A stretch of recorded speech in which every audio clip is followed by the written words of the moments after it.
बच्चों, आज हम पढ़ेंगे परमाणु का लेक्चर नंबर 6। और आशा है कि पिछली एनसीईआरटी पढ़ गया होंगे, और ये वाली जो आज जो हम पढ़ाने जा रहे हैं इसकी एनसीईआरटी पे आपने रीडिंग जो है वगैरह लगा ली होगी, क्योंकि मैंने आपसे कहा था कि एनसीईआरटी की रीडिंग अगर आप आगे चलोगे तो आप मेरे साथ जो है आपको दिक्कत नहीं होगी। और आप अगर मेरे साथ एनसीईआरटी पढ़ते रहोगे तो आपको बाद में जो है इकट्ठी एनसीईआरटी जो है इकट्ठी नहीं पढ़नी पड़ेगी। और मेरे साथ अगर आप एनसीईआरटी पढ़ते रहोगे तो आपकी धीमे धीमे जो है पूरी एनसीईआरटी निपट जाएगी। तो आशा है कि आप जो है इस लेक्चर को जो है जो मैं पढ़ाने वाला हूँ पहले से पढ़ के आओगे, तो आपको जो है और अच्छे से जो है लेक्चर समझ में आएगा। चलिए लेक्चर को शुरू करते हैं। तो आज हम पढ़ेंगे अल्फा कण प्रक्षेप पथ। उसके पथ के बारे में थोड़ा डिस्कस करेंगे और देखेंगे कैसा उसका पथ वगैरह होगा। तो ये सबसे पहले कोई डायग्राम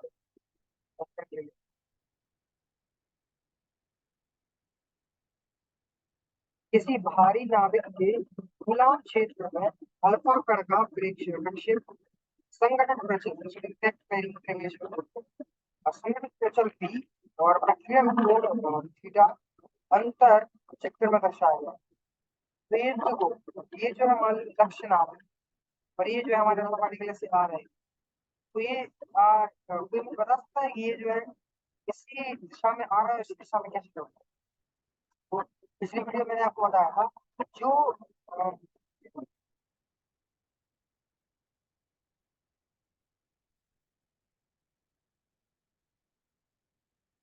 जो है बिल्कुल सीधा आएगा, वो सीधा रक्षणात्मक में खड़ेगा। वो तो भैया सीधे से लौट रहा है, उसको तो कोई दिक्कत वाली बात नहीं है। तो देखिए मैंने उसका थोड़ा सा भी 20 के ऊपर थोड़ा सा हो गया, देखिए इसका एंगल देखिए, ये ज्यादा टूट गया। और ये में क्या है तो भाई ये थोड़ा के एंगल पे गया। ये जैसे एंगल पे गया, कहने का मतलब है कि अगर ये जो है लक्षणांक है, यहाँ पे मान लीजिए इसमें ढलता है तो आगे तो कुछ ऐसा आता है, यहाँ से आता है तो उसके जो बल के कारण वैसा हो जाता है, यहाँ आता है इसके बल के कारण वैसा हो जाता है। कुछ तो आते हैं सीधे गल के निकल जाते हैं वहीं के वहीं, तो इसी से आए इसी से चले गए। समझ रहे हो? और ये देखिए, जहाँ से आ रहे थे और जहाँ मुड़ गए उसके क्या बोलते हैं, क्या। ये देखिए यहाँ से आ रहा था, उसको जाना यहाँ चाहिए था, लेकिन लक्षण आपके चक्कर में वो चला जैसा गया। तो उनके बीच का जो खून होता है उसको जो क्या कहते हैं। और जो आप सीधे जो है निकल जाते हैं पानी से, उनका जो है वो खून जो है वो जीरो होता है। ये जो है हमारा बी होता है, इसको संगठित प्रचल बोलते हैं। और ये जो है लक्षण अभी 180 डिग्री से मतलब घूम गया था, मतलब 180 कोण से वापस गया था, वहां से लेके डिस्टेंस है पर आप कर पाए इंटैक्ट पेरीमीटर उतना होगा, मतलब इंटैक्ट पेरीमीटर का संगठन जैसा लगा ज्यादा है, मतलब जो है आपका जो है वो पर्टिकुलर दूर से निकल रहा है। संगठन प्रचल जितना कम है मतलब आप उतना ही ज्यादा जो है मतलब भटकेगा इलेक्ट्रॉन उतना ही ज्यादा ही कोण होगा। जब दूर का उतना ही ज्यादा वो लोग उल्ट बल बल लगाएगा लक्षण। बी जो है जितना ज्यादा होगा और उतना ही जो है कम आप करते हैं। बी जितना ज्यादा होगा मतलब उतनी दूर जो है पर्टिकुलर निकलेगी। अब जैसे इसका इसको देखिए, ये वाली ये तो बिल्कुल लगभग की सीधी लाइन नहीं है, मतलब थोड़ा सा टेढ़ा हुआ है, लगभग सीधी लाइन से निकल गई। मेरे को अंदर है कि जब थोड़ा सा जाएगा तो यार की जगह कोई दिक्कत वाली बात नहीं है। मैंने कुछ दिन भी समझा था एक बात और, 8,000 में से केवल एक इलेक्ट्रॉन एक अल्फा पार्टिकल जो है वो 90 के कोण से आना पे एक है, 8,000 में से कोई एक जो है 90 के कोण से आधा में जाएगा। बाकी 0.14% जो है अपनी ये देखो, एक कोण एक डिग्री कोण से ज्यादा जो डिफ्लेक्ट होगी वो केवल 0.14% होंगे। बाकी सारे 99.86% सीधे निकलेंगे। इसके कहने का मतलब है कि जो परमाणु है उसमें ज्यादातर जो जगह है वह खाली है, तो वहां से इलेक्ट्रॉन जो आधा पार्टिकल है तो सीधा निकल जाता है, उसको कोई दिक्कत वाली बात वहां पर। चलिए लेक्चर हुआ हमारा।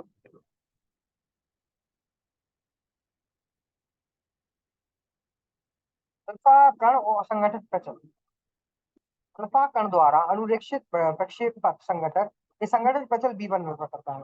मतलब कि जो है वो कितना कैसा अपना उसका कैसा प्ररूपण होगा, या फिर कह सकते हैं कैसा वो जाएगा, उसका पथ पथ क्या होगा, वो जो है संगणक प्रचल पर निर्भर होता है।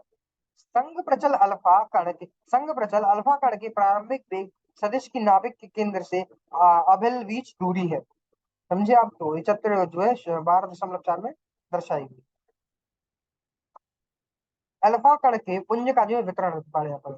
दिए गए अल्फा कणों के पुंज के संग प्रचल v का वितरण इस प्रकार है कि पुंज विभिन्न दिशाओं में भिन्न भिन्न प्रायिकताओं के से प्रतिग्रसित होते हैं। तो किसी पुंज में सभी कणों की लगभग समान गतिज ऊर्जा होती है। उसी से समझिए आप, इसमें जो अल्फा पार्टिकल आ रहे हैं सब में सेम जो है उनकी ऊर्जा होगी। कितनी होगी? हमने आज की क्या यूज किया था उसमें? हमने रेडियो एक्टिव एलिमेंट कौन सा यूज किया था शायद इससे 2 लेक्चर पहले? बिस्मथ 214। तो बिस्मथ 214 हमने इस्तेमाल किया था रेडियो एक्टिव एलिमेंट, जिसको हमने जो है जब उसमें पन्नी पर पड़ी थी, पन्नी कितनी थी? 2.1 × 10⁻⁷मीटर पतली पन्नी थी। तो 2.1 × 10⁻⁷ मतलब मीटर जो है वो पन्नी थी पतली। और जो मैंने आपको बताया था कि जहाँ अल्फा कण जिसमें से आ रहे हैं उन सबकी ऊर्जा जो है वो 5.5 मेगा इलेक्ट्रॉन होगी। कितनी है?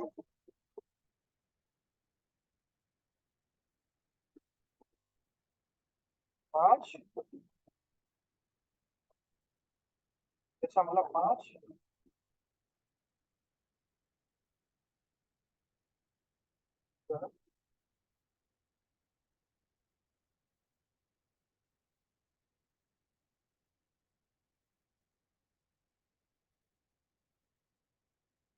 5.5 मेगा इलेक्ट्रॉन वोल्ट है उसकी हर अल्फा की ऊर्जा होती है अल्फा पार्टिकल।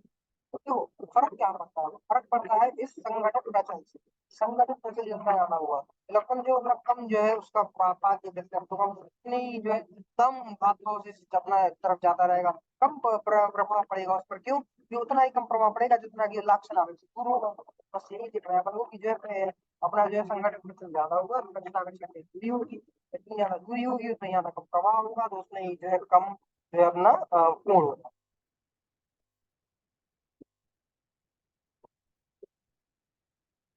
दिया है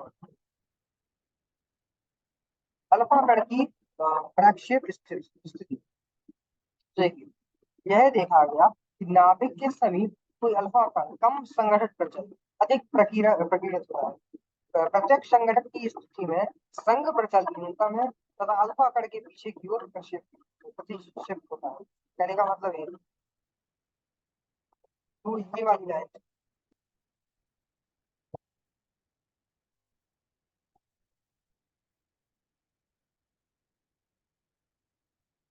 कहने का मतलब ये है कि इसका जो संगठन प्रचल है इतना कम है कि ये जो है उसको ठीक जो उसका कोण है थीटा है, उसको पाई यानी पाई क्या क्या होता है? 180 पाई बराबर क्या होता है?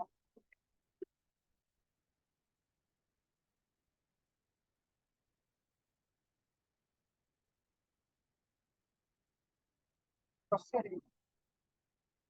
पाई बराबर 180 डिग्री तक उसको वापस भेज देगा। कहने का मतलब देखिए, उसने उसको वापस भेज दिया मतलब उसने उसको पूरा घुमा के 180 का कोण बना के वापस भेज दिया। और जो जितना पास होगा उसका जो है ये देखिए ऐसे ये किसके पास था? और ये मैं ऊपर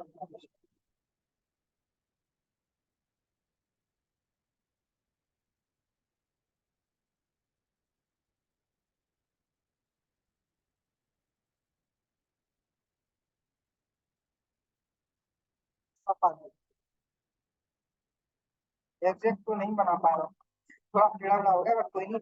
ये समझिए आपकी ये देखिए इससे आ गया, अगला थोड़ा थोड़ा ये आ गया, उसके अगला देखिए फिर ऐसा चला गया, उसके अगला देखिए ऐसा चला गया, तो जहाँ तक दूसरा वो तो सीधा ऐसा ही चला गया। कहने का मतलब है आप खुद देखिए कि जो अपना संगठन प्रचल है वो जितना ज्यादा होगा उतना ही कम होगा, उतना ही कम हो जाएगा। जितना ये संगठन प्रतिशत इतना कम है, संगठन प्रतिशत इतना कम है कि वो जो है उसने उसको कोण को 180 डिग्री पाई, पाई मतलब 180 डिग्री से वापस भी यहाँ जो है हमें सारी है।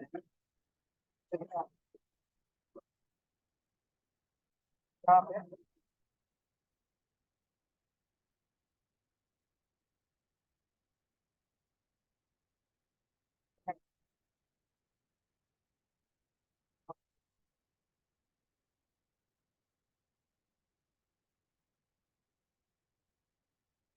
तो अपना फाइव है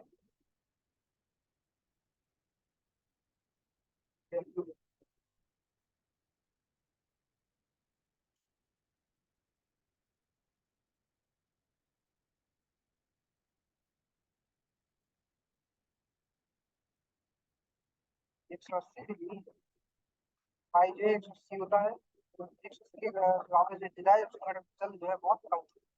चलिए आगे। आपतित कणों की संख्या और नाभिक का द्रव्यमान। यह तथ्य कि आपतित कणों में से केवल एक छोटा भाग ही टकराकर वापस लौटता है सूचित करता है कि प्रत्यक्ष संघ की स्थिति में आने वाले अल्फा कणों की संख्या बहुत कम।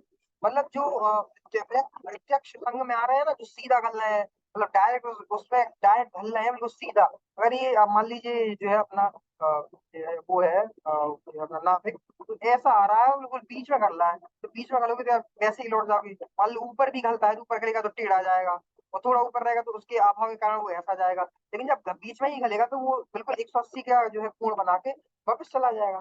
तो यही जो है जब जो है तथ्य की आपत्तित कणों में से केवल एक छोटा भाग टकरा कर वापस होता है और बीच में टकराने की संभावना होती है कम, तो इतनी कम संभावना होती है कि यह जो है छोटा भाग टकरा कर वापस होता है। यह सूचित करता है कि इस प्रत्येक संघ की स्थिति में आने वाले अल्फा कणों की संख्या बहुत कम है। मतलब जो 180 के कोण से वापस आ रहे हैं उनकी संख्या जो है बहुत कम है। इससे ज्ञात होता है कि नाभिक का द्रव्यमान तथा धनात्मक आवेश बहुत छोटे आयतन में कैसा केंद्रित है। समझे आप? द्रव्यमान और जो है अपना मास जिसको इंग्लिश में कहते हैं, और जो है धनात्मक आवेश जिसको पॉजिटिव चार्ज या हम कह सकते हैं न्यूक्लियस, पूरा ये समझ लीजिए नाभिक या फिर धनात्मक आवेश पूरा जो है संकेंद्रित है। कहाँ संकेंद्रित है?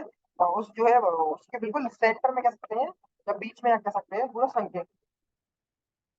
इस प्रकार रदरफोर्ड का किरण नाभिक के साइज की उच्च सीमा ज्ञात करने का एक शक्तिशाली साधन, या इस प्रकार रदरफोर्ड का किरण नाभिक के साइज की उच्चतम सीमा क्या, मतलब यहाँ से हम ये पता कर सकते हैं उच्चतम सीमा क्या है। मान लीजिए अगर हम ये मान के चले कि बीच में अगर जो है अपना वो है नाभिक, मान लीजिए, तो हम ये पता कर सकते हैं कि यार इतनी दूरी पर गए तो यार फिर तो इलेक्ट्रॉन सीधे निकल रहे हैं, इतनी दूरी पर गए तो यार सीधे निकल रहे हैं, या फिर इतनी दूरी पर गए तो इतने का इतने का कोण बना रहे हैं, और इतने पे अपन ने देख लिया कि यार ये तो वापस लौट रहे हैं, तो समझ में आ रहा है कि जहां से वापस लौट रहे हैं वहां तो बीच है, वहां तो बीच में है। तो यहाँ से अपन ने थोड़ा अंदाजा लगा लगा के क्या सकते हैं, हम बिल्कुल एग्जैक्ट ज्ञात कर सकते हैं कि नाभिक का है तो साइज कितना है। नाभिक साइज ज्ञात करने में एक शक्तिशाली साधन है रदरफोर्ड प्रक्रिया। इसका जो बहुत मतलब ये समझ लीजिए, ये रदरफोर्ड के इस एक्सपेरिमेंट ने तो जान दे दी थी।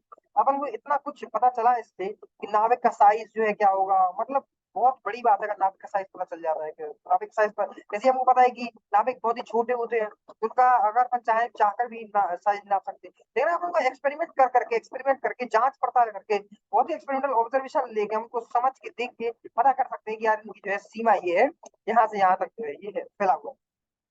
तो जो है नाभिक की साइज की उच्चतम सीमा ज्ञात करने में रदरफोर्ड का जो है शक्तिशाली साधन था। तो आज हमने क्या पढ़ा? आज हमने पढ़ा अल्फा कण प्रेक्षेपण। हमने उसका पथ को देखा कि कितने 180 डिग्री से जो है जाना में, यदि हमने उधर 8,000 में जो है वो एक केवल कण जो है 180 से, या मतलब 180 90 से ज्यादा के कण पे गया था। 180 पे बहुत कम गए थे, जो 180 की कोण पे गए वो वापस बहुत कम थे। क्यों आप वापस तो बहुत कम थे? इसका कहने का मतलब ये है कि जो है अपना द्रव्यमान और अपना जो है धनात्मक आवेश एक जगह संकेंद्रित है, वो संकेंद्रित जगह उतरता है बीच में, वो कहीं भी नहीं। लेकिन वो जो है संकेंद्रित है, कहीं जो संकेंद्रित है उस संकेंद्रित जगह से जो है हम उसको जो है एक जब स्टडी करते हैं या उसके बारे में पढ़ते हैं, उससे हम जो है नाभिक के साइज का भी पता लगा सकते हैं कि यहाँ से यहाँ तक नाभिक है, यहाँ इसकी जो है बीच में है नाभिक का, तो उससे पता लगा सकते हैं कि नाभिक जो है कितने साइज का है। और हमने पढ़ा कि कैसे जो है अपना संगत घटक घटित, तो उसको हाँ संगठित प्रचल, संगठित प्रचल इम्पैक्ट पैरामीटर जिसको इंग्लिश में बोलते हैं। संगठित प्रचल के बारे में पढ़ाई कि जितना कम संगठित प्रचल होगा अपना जो है कैसे जो है अपना जो है कोण उतना ही ज्यादा होगा, क्योंकि संगठित प्रचल के कम होने का मतलब है उतने ही पास में जो है वो अला पार्टिकल होगा, जिस पास में अला पार्टिकल होगा कोण उतना ही ज्यादा होगा, क्योंकि वो उतने ही पीछे उसे धकेलेगा। और अगर उसको दूर होगा इम्पैक्ट पैरामीटर मतलब कहीं मतलब संगठित प्रचल अगर ज्यादा होगा तो दूर होगा तो फिर वो उसको आराम से लगभग सीधा जाने देगा, या थोड़ा सा इसको ऊपर धकेलेगा, वरना लगभग सीधा चला जाएगा। अगर ज्यादा दूर होगा तो संगठित प्रचल ज्यादा होगा तो सीधा ही निकल जाएगा। तो संगठित प्रचल के बारे में हमने पढ़ा कि कैसे जो है वो होता है, और संगठित प्रचल कैसे जो है अपनी कोण पर निर्भर करता है। उसके बारे में भी हम देखा। कल हम जो है उदाहरण जो है 12 दशमलव एक और 12.2 देखेंगे। दोनों उदाहरणों को एक ही बार में निपटाएंगे अपन, जो है अलग अलग नहीं करेंगे। वैसे मैं अलग अलग कराता हूँ बट मैं नहीं करूंगा, थोड़ा टाइम बचाएंगे और थोड़ा कम में ही कंप्लीट करने का ट्राई करेंगे। तो उदाहरण 1 दशमलव 12.2 12.2 दोनों आप पढ़ के आइएगा, दोनों में एक साथ निपटा देंगे। तो पढ़ के आइएगा प्लीज दोनों एग्जाम्पल। मतलब आपको पढ़ने कैसे, पहले आपको क्वेश्चन पढ़ना है, फिर आपको खुद से जो है सॉल्यूशन करना है। अगर अभी सॉल्यूशन बन जाता है अच्छी बात है, नहीं बनता है फिर आपको मेरी वीडियो देखने आना है। ऐसा नहीं है कि आप क्वेश्चन पढ़े सॉल्यूशन देख लिए और हो गया। उदाहरण करना है तो आपको पहले हल जो है वो बाद में देखना है, क्वेश्चन पहले देखना है, हल करना है। अगर आपसे हो जाता है तो अच्छी बात है, नहीं होता है फिर आपको जो है हल देखना है। और अगर नहीं समझ में आता है तो फिर मैं आपको समझाता हूँ। कल की वीडियो लेकिन आपको लेनी है। आज जो मैंने पढ़ा है उसकी एनसीईआरटी आप पढ़ लीजिएगा और एक उदाहरण जो है अभी का प्रैक्टिस कर लीजिएगा। चलिए मिलते हैं अभी नेक्स्ट वीडियो, जब तक के लिए टाटा बाय।